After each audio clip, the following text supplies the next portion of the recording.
शिवाय नमस्तुभ्यम। हर हर महादेव। सावन के महीने की आप सभी को बहुत बहुत बहुत शुभकामनाएं। आज है दिन सोमवार और सावन का मंथ आज से शुरू हो रहा है। बहुत ही पावन और पवित्र महीना।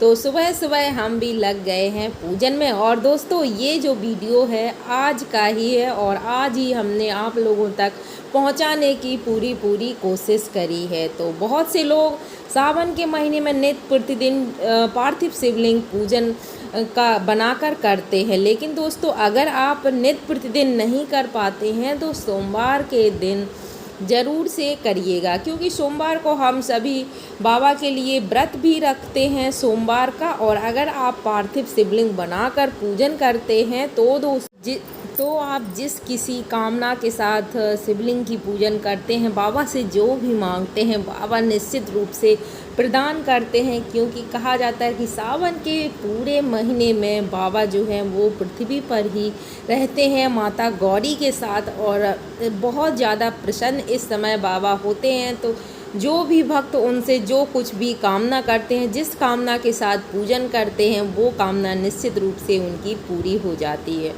तो यहाँ पे दोस्तों, हमने मिट्टी को बहुत अच्छे से चिकना कर लिया था। थोड़ा सा मिट्टी में घी, देसी गाय का घी मिलाना बहुत ज़रूरी होता है।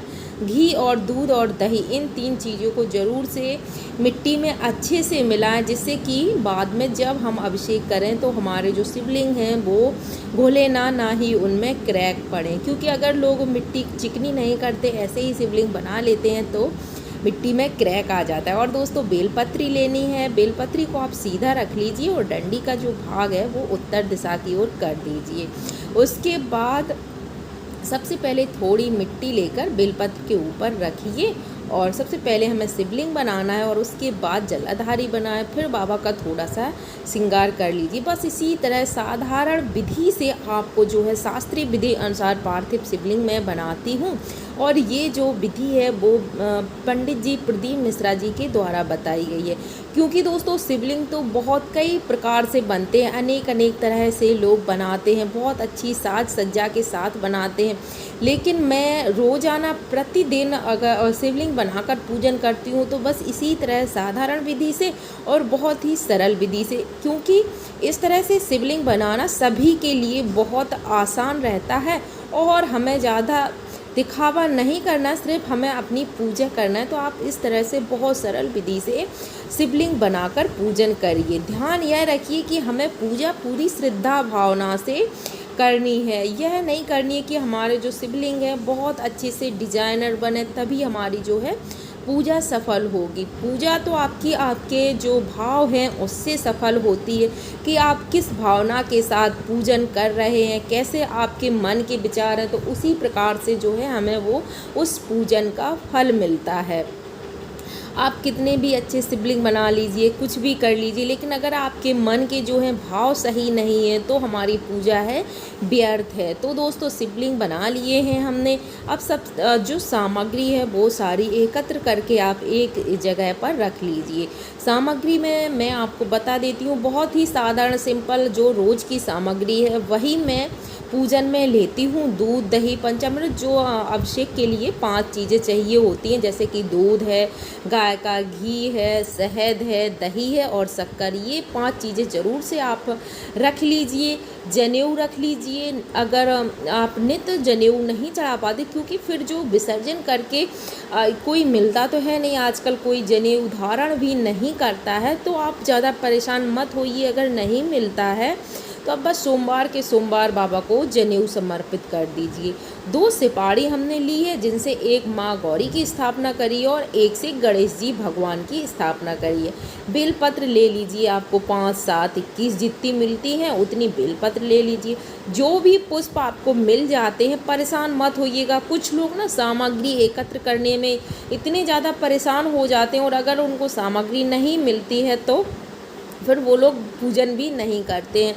तो देखिए जो भोलेनाथ हैं बहुत ज़्यादा भोले हैं, आपके पास जो सामग्री है आप वही बस श्रद्धा से और पूरे भाव के साथ समर्पित करते हैं। बाबा को एक पत्ती भी आप समर्पित कर देते हैं, बाबा उसे स्वीकार करते हैं। अब ये नहीं कि बहुत सारे हम पूजन की सामग्री में परेशान हो, दूसरे के ऊपर चिल्लाएं चिड़चिड़ाएं बेवजह कि ये नहीं आया वो नहीं आया, तो उससे जो है बाबा प्रसन्न नहीं होते। आप शांति से, श्रद्धा से, भावना से जो आपके पास है वो पूरे भाव से आप बाबा को समर्पित करिए, और बाबा निश्चित आप अगर किसी कामना के साथ करते हैं पूजन तो वो पूरी करते हैं, और आपके घर परिवार की जो भी दिक्कत है वो पूरी करते हैं। उस दिक्कत की हल बाबा आपको सुझाते हैं और आपकी विशेष पूरी करते हैं। तो यहाँ पे हमने थोड़ी सी हल्दी रखी है, चंदन रखा है, और अगर आपकी कोई ज़्यादा विशेष कामना है तो आप बाबा को जो है 5 आप लौंग ले लीजिए, 5 काली मिर्च और 5 कमल गट्टे, और अपनी कामना के साथ इसके साथ ही आपको 7 बेलपत्र और 7 समी पत्र लेने हैं। ये सारी चीज़ें अपनी कामना को बोलते हुए जब आप अभिषेक पूरा कर लें तो उसके बाद आपको समर्पित करनी है। तो देखो जब अभिषेक करते हैं तो सबसे पहले आप ध्यान रखिएगा कि कुछ लोग अभिषेक करते हैं तो वो पहले दूध घी ये सारी चीज़ें चढ़ा देते हैं और जल नहीं चढ़ाते हैं। तो सबसे पहले थोड़ा सा आप चावल बाबा को छिड़किए और आँख बंद करके बाबा का स्मरण करिए, ध्यान करिए, बाबा को आप बुलाइए।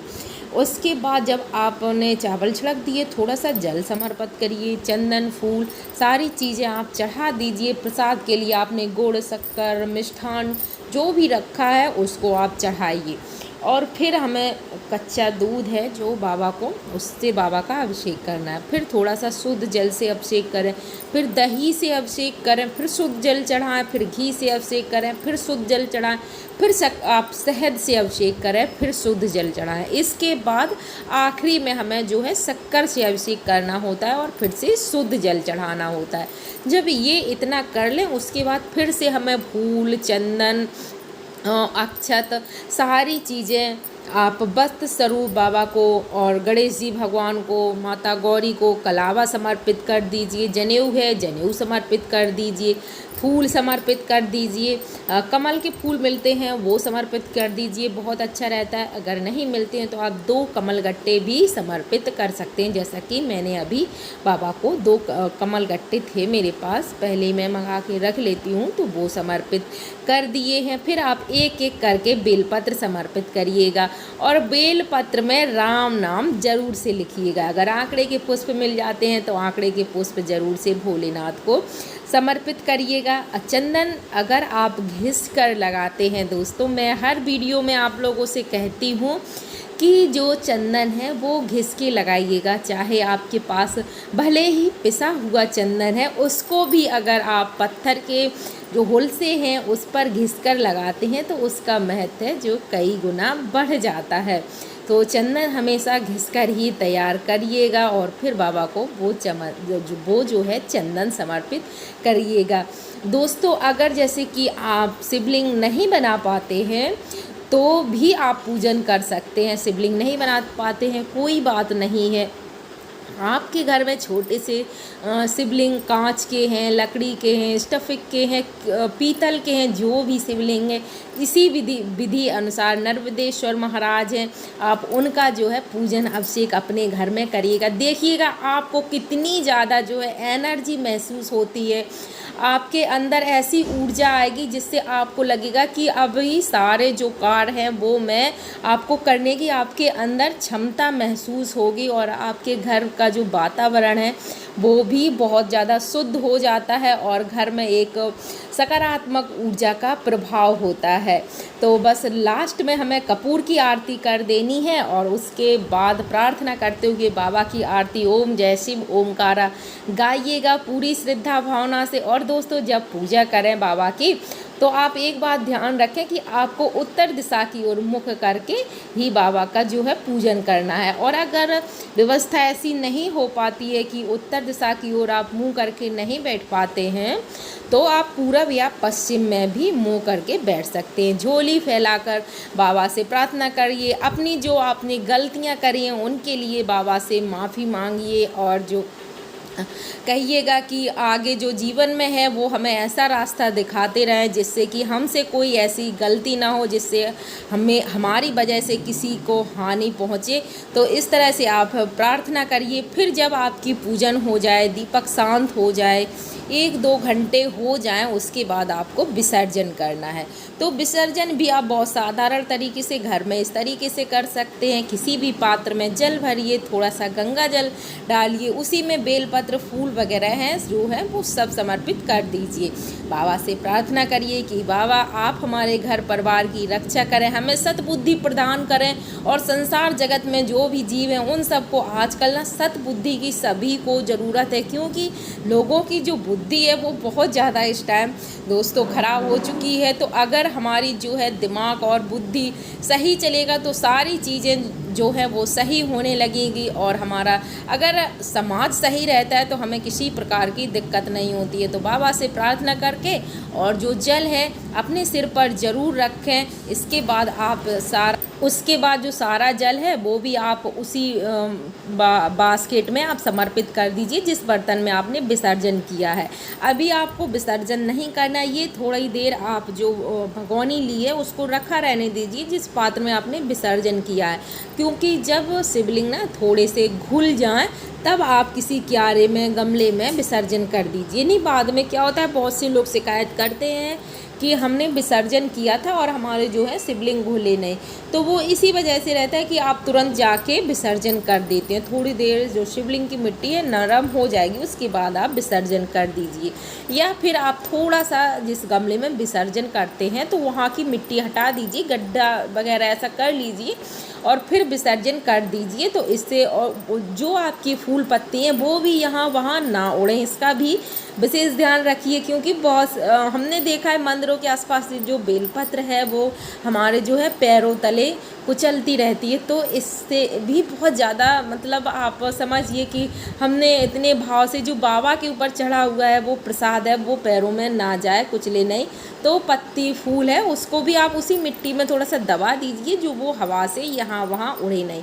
तो दोस्तों इस तरह से आपको हमने आज पूजन विधि और विसर्जन विधि सारी बता दी है। एक हमारी दोस्त थी जो पूछ रही थी क्या हमें रोज़ प्रतिदिन शिवलिंग नए बनाने हैं क्या, या फिर इन्हीं से पूजन करनी है। तो दोस्त मेरी जो भी मेरी फ्रेंड है, सहेलियाँ हैं, आपको नित्य प्रतिदिन अगर आप बनाते हैं तो नित्य प्रतिदिन शिवलिंग, पार्थिव शिवलिंग बनाना होता है और रोज़ाना हमें इसी विधि तरह जो है विसर्जन करना होता है। अगर आप रोज़ नहीं बना सकते हैं तो हफ्ते सोमवार के सोमवार आप करिएगा। और 19 अगस्त को जो है शिवरात्रि है, अगर आप एक भी दिन शिवलिंग बनाकर पूजन नहीं कर पाते हैं तो शिवरात्रि को ज़रूर से करिएगा।